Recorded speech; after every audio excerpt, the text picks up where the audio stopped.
guys, it's Miss Melissa, and I brought my favorite scientist with me. His name is Mr. Tony, and we should call you Scientist Tony. This is Scientist Tony, and I brought him along so that you could have a field trip. Today we are at the beach. We are at Manchester State Park, and Scientist Tony said he would show us some neat stuff so we could learn some more things about our amazing world. Yeah. Well, I was in a class just today about the beach, and I just learned something that I want to show you. So, look at the beach. We're out at Manchester, and look at this nice sand up here high on the beach. See how fine, what small little bits of sand it is. Why is the sand really small and fine up there? And then, Miss Melissa, can you move that? Okay, and I think you're gonna have to. Now, why don't we stop there? Now look. See, we have rocks and shells. And then if we keep going, let's keep going. Now, look at what we have. All we have are big, big rocks. Do you know what that tells scientists about the beach? It tells us that up there where the sand was real nice, the waves hardly ever reach that high. Only maybe in a big storm. But usually when the tides come in and out, the waves never reach that. And so what that means is waves, and that's going to be a key word today, waves never wash that sand away. But down here, where there's hardly any of that real small light sand, down here where all there are big rocks, tells us that waves are here all the time. Twice a day, the tide comes in, the waves come in, and they've washed all that light sand, that fine sand, away, and so all we have are large rocks. And that's a way... I never knew that before. Cool. That's a way that scientists can kind of help tell what part of the beach, how high the tide comes, how far down out the tide goes every day. And that happens twice a day, about every 13 hours or so, or 12 and a half hours. The tide comes in, tide goes out, waves come in, wash away the sand, leaving just the heavy rocks, and that helps us know kind of different parts of the beach. But I keep saying the word waves because Miss Melissa is going to read, maybe, have a book about waves for you today. That's why we came down to the beach. So, let me trade places with her. All right. Before we read our story, though, I think we should do some singing. So the first song that we are going to sing has a letter in it. This letter is a line and a curve, and it says B, B, B. Can you do that? B, B, B. Good. This is the letter B, and that's its sound. B, B, B. And we are going to sing a water song called My Bonnie Lies Over the Ocean. But it's a moving song, so I'm going to back up so that you can see more of me. And so we are going to, whenever we sing a sound that sounds like B, we're going to stand up. So you have to get down, make your body little. Ready? My Bonnie lies over the ocean. My Bonnie lies over the sea. Get little. My Bonnie lies over the ocean. Now we have to get busy. Ready? Oh, bring back my Bonnie to me, to me. Bring back, oh, bring back my Bonnie to me. Because we are at the beach. All right. The next song that we're going to sing uses another name for places with big water. It uses another word, bay. It goes like this. Down by the bay. Oh, we're kind of down by a bay where the watermelon grow. Back to my home I dare not go, for if I do, my mother would say, have you ever seen a whale slapping his tail? Down by the bay, where the watermelon grow. Back to my home I dare not go, for if I do, my mother would say. Let's pretend we're crabs. Can you make your hands like little crabs and we can walk sideways? Did you ever see a crab who knows how to dab? I just learned that trick. I'm so excited. Do you know how to do that? Did you ever see a crab who knows how to dab? Down by the bay, down by the bay, where the watermelon grow. Back to my home I dare not go, for if I do, my mother would say. This is an animal that is a fish, a special kind of fish called a flounder. And here's another rhyme.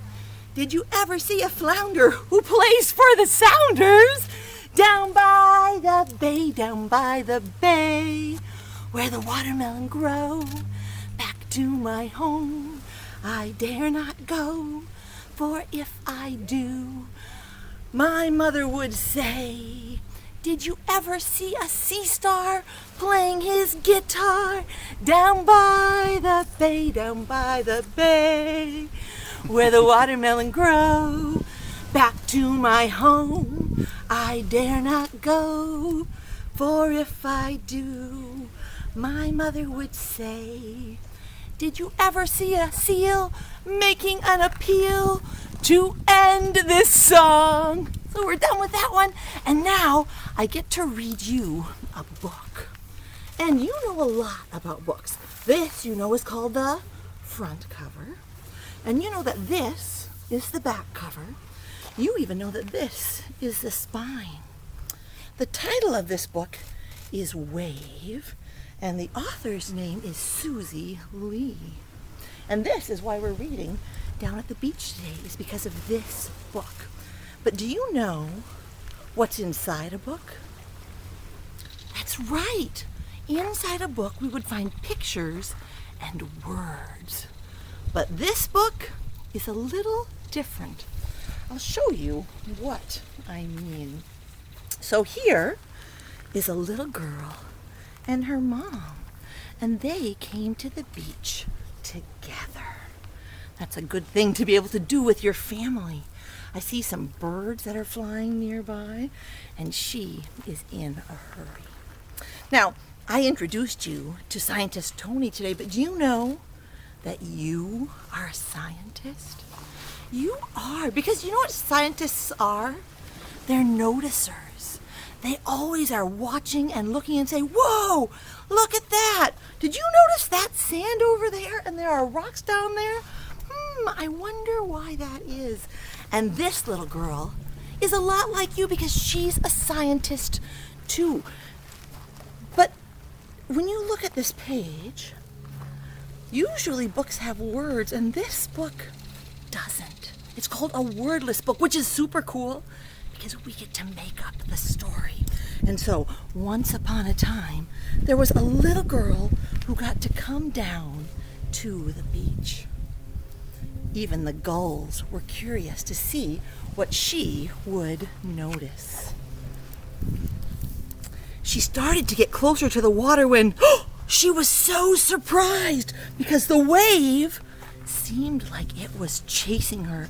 So she scurried away, and so did those gulls.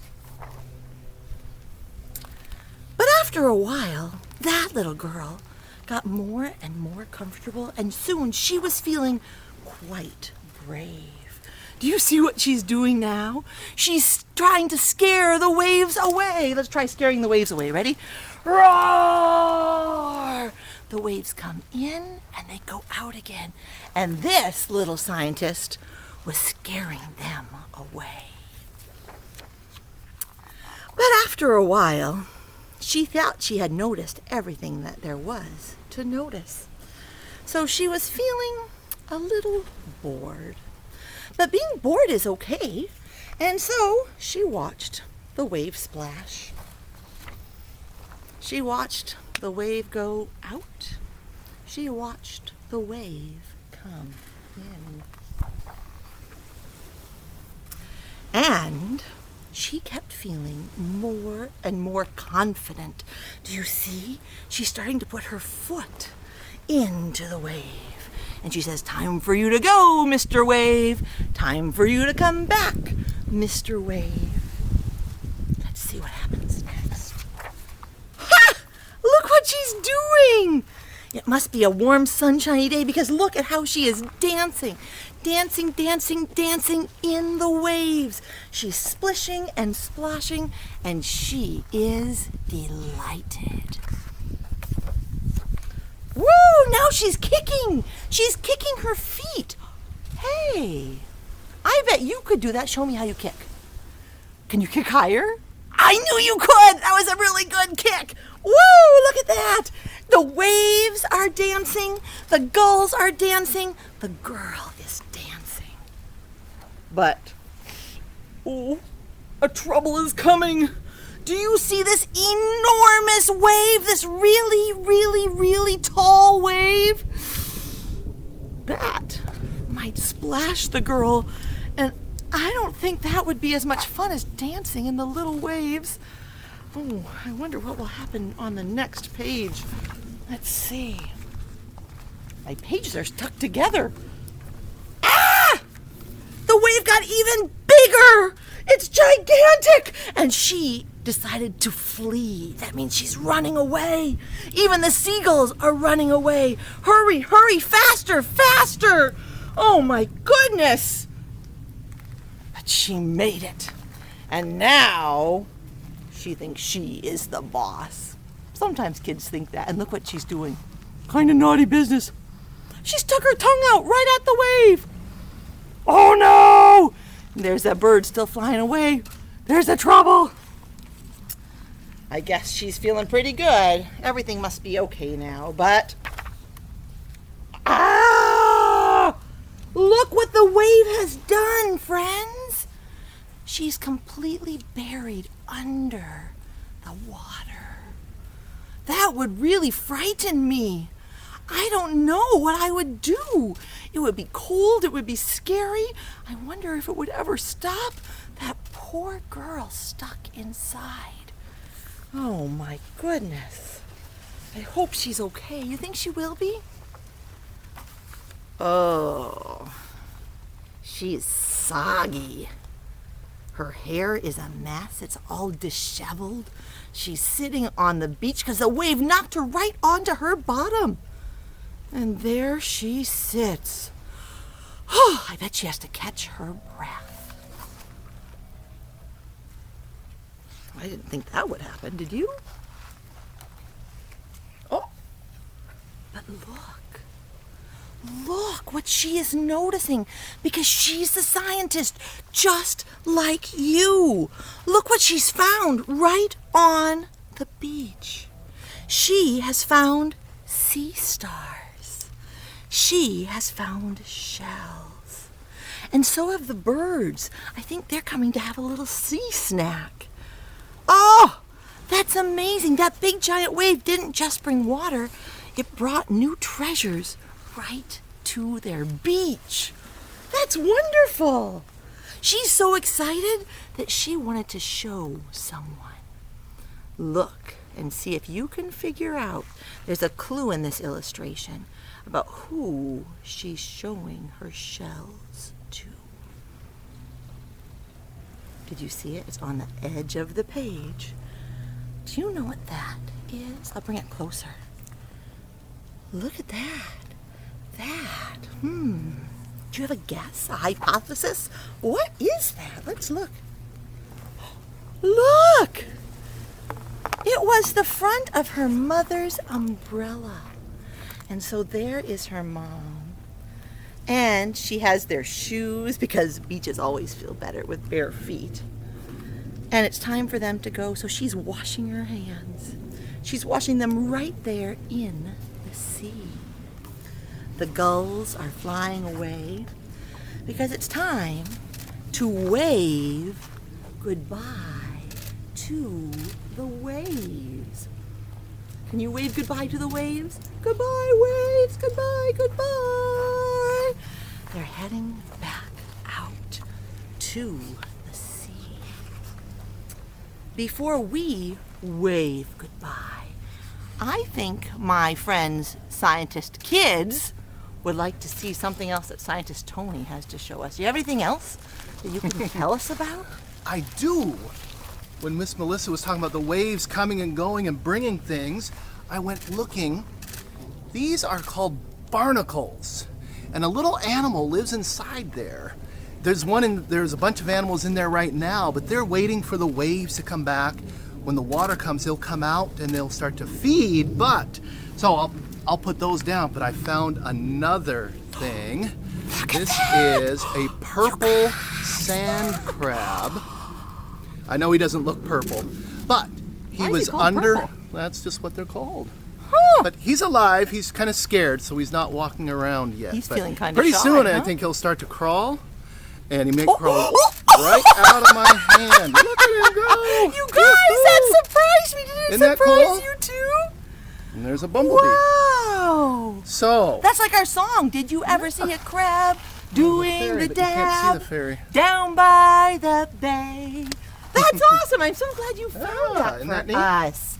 We'll put him back. Friends, if you find things that you notice as a scientist, maybe you could take a picture or make a video and you could share it with me.